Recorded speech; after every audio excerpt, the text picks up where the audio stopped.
ദൈവം തന്ന ഈ പുതിയ ദിവസത്തിനായി സ്തോത്രം. എല്ലാവരും ദൈവസന്നിൽ അനുഗ്രഹിക്കപ്പെടുവാൻ ദൈവം കൃപ തരുമാറാകട്ടെ എന്ന പ്രാർത്ഥനയോട് ആമേൻ ഒരു തിരുവചനത്തിലെ ഒരു വാക്യം വായിക്കുകയാണ്.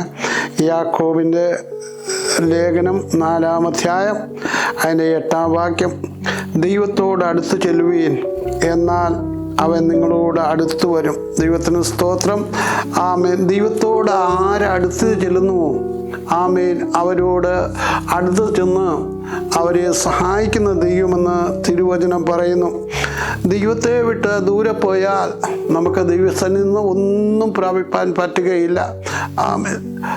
ദൈവത്തോട് അടുത്ത് ചെല്ലണം. ആമേൻ. അടുത്ത് ചെല്ലുമ്പോൾ നാം ഒരു അടി മുൻപോട്ട് ചെല്ലുമ്പോൾ നമ്മുടെ കർത്താവ് നമ്മോട് അടുത്ത് വന്ന് നമുക്ക് വേണ്ടി കാര്യങ്ങൾ ചെയ്തു തരുമെന്ന് തിരുവചനം പറയുന്നു. അതുകൊണ്ട് നമുക്ക് ദൈവമക്കളെ, നമുക്ക് ദൈവത്തോട് അടുത്ത് ചെല്ലാം. അത് ഏത് പ്രശ്നമായിക്കൊള്ളട്ടെ, ഏത് കാര്യമായിക്കൊള്ളട്ടെ, ദൈവസന്നിധിയിൽ അടുത്ത് ചെന്നാൽ, ദൈവത്തോട് പറഞ്ഞാൽ ദൈവം അതിനൊക്കെ നീക്കുപോക്കുകൾ തന്ന് വഴികളെ തുറന്ന്, അറിയാത്ത വഴികൾ തുറന്നു നമ്മെ സഹായിക്കുമെന്ന് തിരുവചനം പറയുന്നു. അനേക ഭക്തന്മാർ അനുഭവിച്ച് രുചിച്ചറിഞ്ഞ ഈ ദൈവത്തെ, അടുത്തറിഞ്ഞ ദൈവത്തെ നമുക്ക് അടുത്തറിയുവാൻ സാധിക്കുന്നു ഇല്ലയോ എന്ന് നമുക്ക് നമ്മെ തന്നെ ശോധന ചെയ്യാം. ഒരു പക്ഷേ കഴിഞ്ഞ നാളുകൾ നാം ദൈവസന്നിധി വിട്ട് ദൈവത്തിന് ദൂരെ പോയിട്ടുണ്ടെങ്കിൽ, ഇന്ന് പൽക്കാലം ഈ വചനം കേൾക്കുന്ന എൻ്റെ പ്രിയപ്പെട്ടവരോട് എനിക്ക് പറയുവാനുള്ളത്, നമുക്ക് ദൈവത്തോട് അടുത്ത് ചെല്ലാം. അടുത്ത് ചെന്നാൽ അവൻ നമ്മെ ഒരിക്കലും കൈവിടുകയില്ല. അവൻ അത്ഭുതങ്ങളുടെ ദൈവമാണ്, മാറിപ്പോകാത്ത ദൈവമാണ്. അവിടുത്തെ സാന്നിധ്യം നമ്മോട് കൂടെ ഇരുന്ന് നമ്മെ അനുഗ്രഹിക്കുമെന്ന് തിരുവചനം പറയുന്നു. അനേകർ ദൈവത്തെ വിട്ട് ദൂരെ പോയി ദൈവത്തിൽ നിന്ന് അവർ അകന്നു പോയപ്പോൾ അതിൻ്റെ ശിക്ഷകൾ അവർ അനുഭവിച്ചതായും തിരുവചനത്തിൽ വായിക്കുന്നുണ്ട്.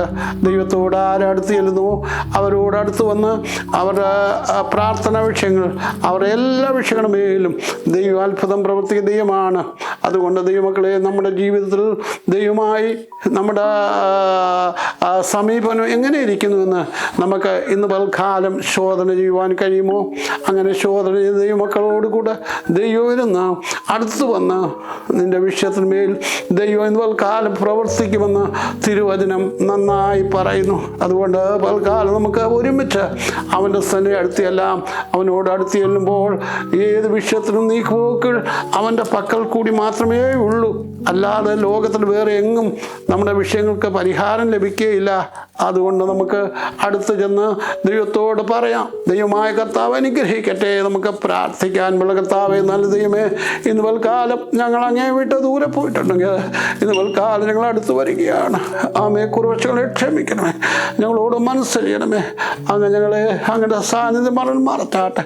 പ്രാർത്ഥനയെ ആദ്യം സ്വർഗ്ഗം കെട്ടിക്കാൻ സ്തോത്രം. രക്ഷകന്റെ അൻപുള്ള നാമത്തിൽ ഉപേക്ഷിക്കുന്നു. ദൈവം നീ കേൾക്കണം നല്ല പിതാവേ. ആമേൻ.